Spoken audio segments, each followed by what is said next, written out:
देवर्षि नारद अपनी आत्मकथा निवेदन कर रहे हैं। कहते हैं हम अगले जन्म में एक दासी के पुत्र थे। ब्रह्मवैवर्त पुराण में कथा आती है, देवर्षि नारद अगले जन्म में द्रुमिल नाम के गोप थे। नारद जी कहते हैं हमारा जन्म हुआ, मेरी मां, मेरे पिताजी मर गए, मेरी मां ब्राह्मण दासी थी। मेरे गांव में कुछ महात्मा आए, चातुर्मास कर रहे थे। चातुर्मास का मतलब आषाढ़, सावन, भादो और कुआर, इन 4 महीने नदियों में स्नान करना वर्जित है। इन 4 महीनों में संत महापुरुष कहते हैं नदियां रजस्वला रहती हैं, उनमें गाज होती है जो ना, वही उनका धर्म है, वही दोष।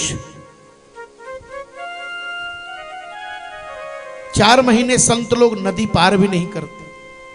महात्मा आए मेरे गांव में, मैं मेरी मां सेवा करती थी महात्माओं। जो प्रसाद बनता था मां भी पाती थी, बचने के बाद मैं भी पा लेता था। जो बचता था प्रसाद उच्छिष्ट। देखिए प्रसाद और खाना में अंतर है। अगर खाने को आप प्रसाद बनाकर पाएंगे तो पहले तो आपको उसके स्वाद के विषय में बहुत ख्याल नहीं रहेगा। दूसरा, वह आपके मन में पॉजिटिव एनर्जी डेवलप करेगा। तीसरी बात, आपको बहुत चैन और सुकून मिलेगा। लेकिन खाना खाएंगे तो उसमें शिकायत हो सकती है। हमारे दादाजी थे, वृद्ध थे, 1942 में काशी हिंदू विश्वविद्यालय से ज्योतिषाचार्य और संस्कृत में एमए किए थे, जिन्होंने मुझे पढ़ाया है।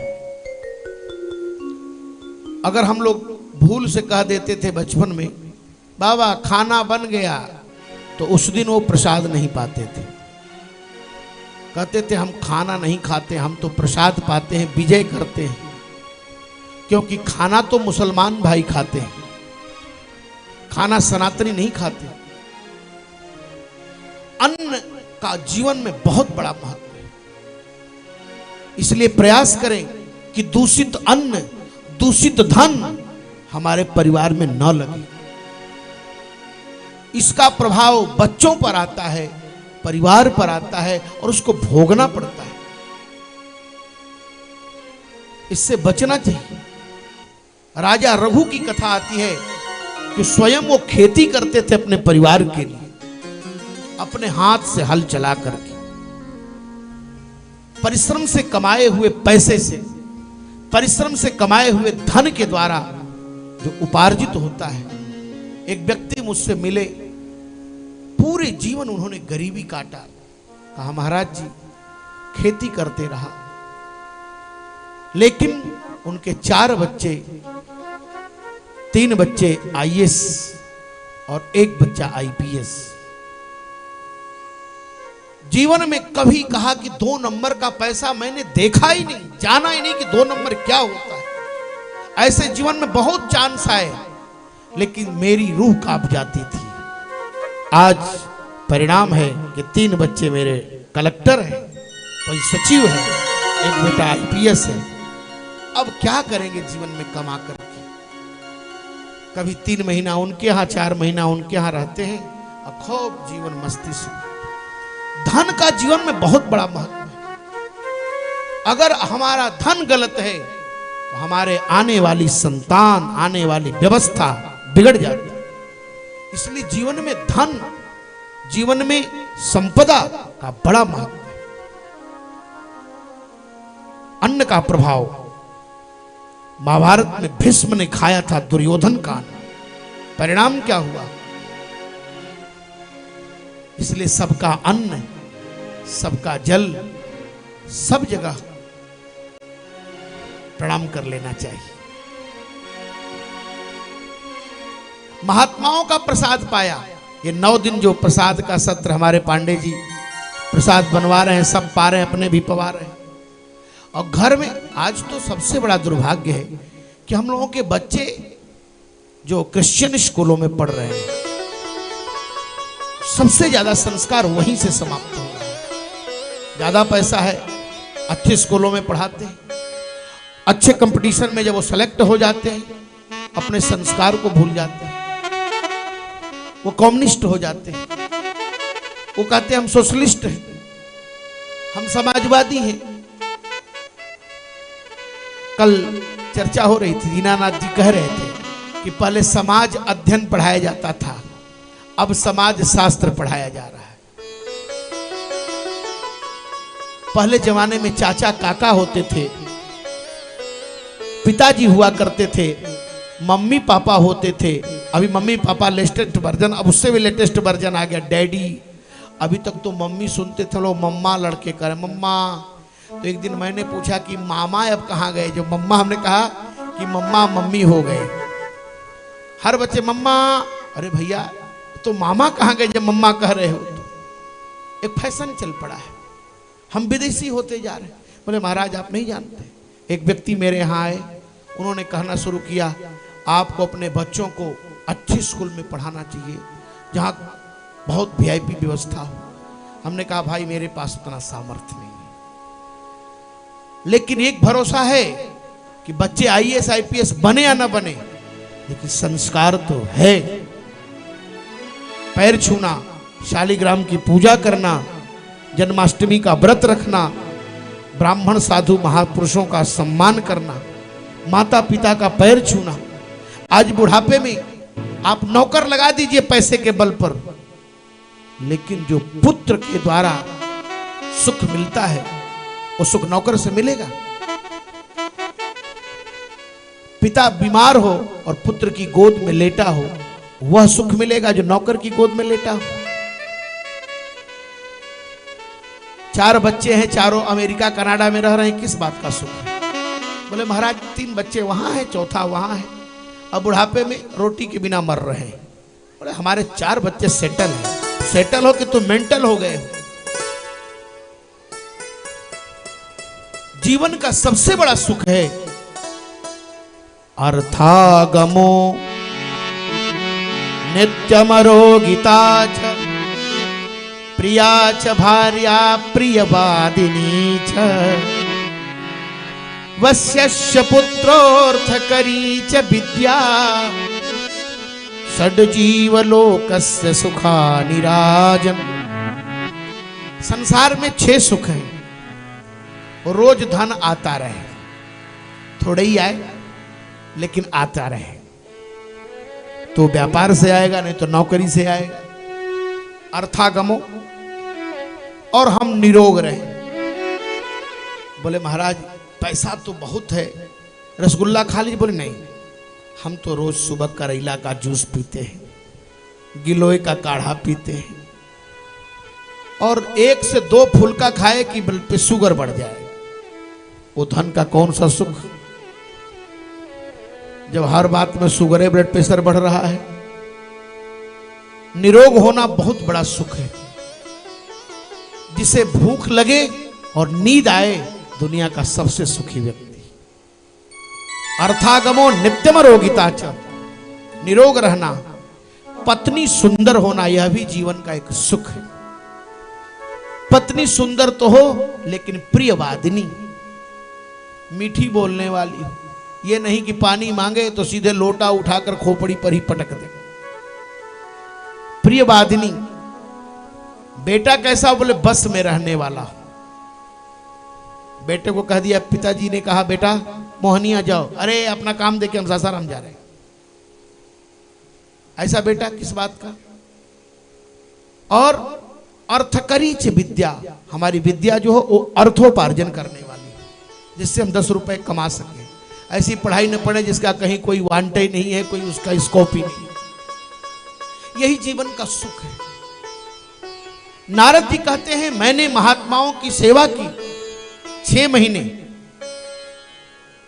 आप ये क्या समझ रहे हैं? 7 दिन ईमानदारी से कथा सुने, अपने बच्चों को सुनाएं, पकड़ के, आजकल के तो बच्चे सुनना नहीं चाहते, उनको बैठाएं, जबरदस्ती सुनाएं, धीरे धीरे संस्कार आएगा और वो बहुत काम आएगा। आजकल बच्चों को लोग ले जाते हैं मंदिर, कहते हैं बेटा प्रणाम करो हनुमान जी को, नमस्ते। अरे अरे हनुमान जी को मत्था टेको भाई। जीवन का सबसे बड़ा आपका भविष्य आपका बेटा है। अगर जीवन में पुत्र लायक नहीं हुआ तो सारी कमाई पानी में चली।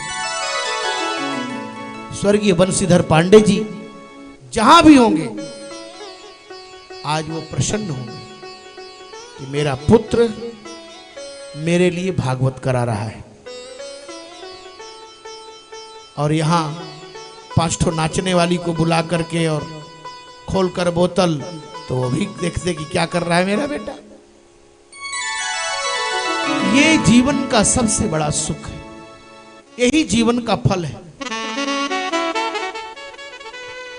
भगवान नारद कहते हैं महात्माओं के यहां बचा हुआ प्रसाद मेरी मां खाती थी, मैं खाता था, मेरी बुद्धि शुद्ध हो गई।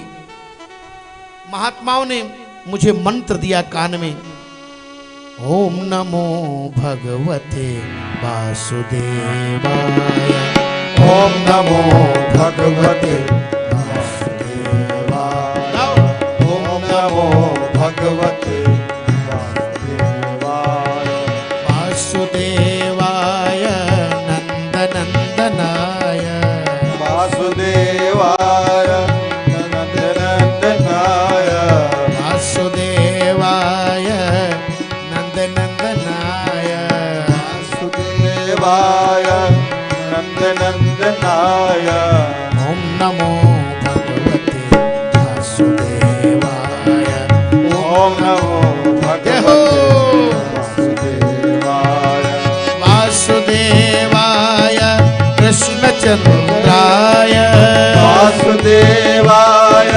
कृष्णचंद्राय, वासुदेवाय नंदनंदनाय, वासुदेवाय नंदनंदनाय, वासुदेवाय कृष्णचंद्राय, वासुदेवाय कृष्णचंद्राय, ओम नमो भगवते वासुदेवाय, ओम नमो भगवते वासुदेवाय, ओम नमो भगवते वासुदेवाय, ओम नमो भगवते वासुदेवाय, ओम नमो भगवते यो, ओम नमो भगवते वासुदेवाय, ओम नमो भगवते वासुदेवाय, ओम नमो भगवते वासुदेवाय।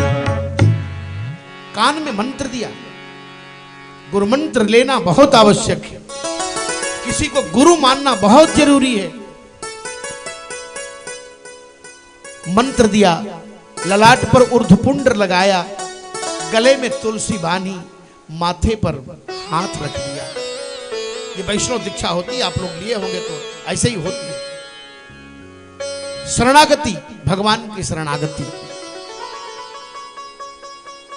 महात्मा आशीर्वाद दिए, महात्मा जाने के लिए तैयार हो। भगवान नारद ने, भगवान व्यास ने पूछा जब महात्मा जाने लगे तब क्या हुआ? जब महात्मा जाने लगे तो हमने कहा हम भी चलेंगे। बोले नहीं नहीं, तू नहीं चलेगा। क्यों? कहा तुम्हारी मां जीवित है, मां के जीवित रहने पर पुत्र को संन्यास लेने का अधिकार नहीं है। मां के जीवित रहने पर पुत्र को घर छोड़ने का अधिकार नहीं है। शंकराचार्य जी के जीवन की कथा है, आप लोगों ने सुना हो। शंकराचार्य जी घर छोड़ना चाहते थे पर मां थी। एक दिन स्नान करने गए, मगर पकड़ लिया, उनको खींच कर ले जाने लगा। मां ने कहा अरे क्या हुआ बेटा? बोले मां मैं मर रहा हूं। अरे मेरा पैर नहीं छोड़ रहा है। छोड़ देगा पैर जब तू कह दे कि बेटा तू सन्यासी हो जा। मां ने कहा अरे जीवित रहो, सन्यासी हो जाओ। छोड़ दिया मगर पैर। शंकराचार्य जब जाने लगे तो मां ने कहा, बेटा जा रहे हो, लेकिन जब मैं दुनिया में नहीं रहूंगी तो एक बार मेरे यहां जरूर आना। भगवान शंकराचार्य के जीवन की कथा है। जब मां मर गई, उन्हें पता चला तो उन्होंने जाकर के वेद विधि से मां का श्राद्ध किया। अगर पत्नी जुआ है तो पति को साधु बनने का अधिकार नहीं है, शास्त्र मना करता है।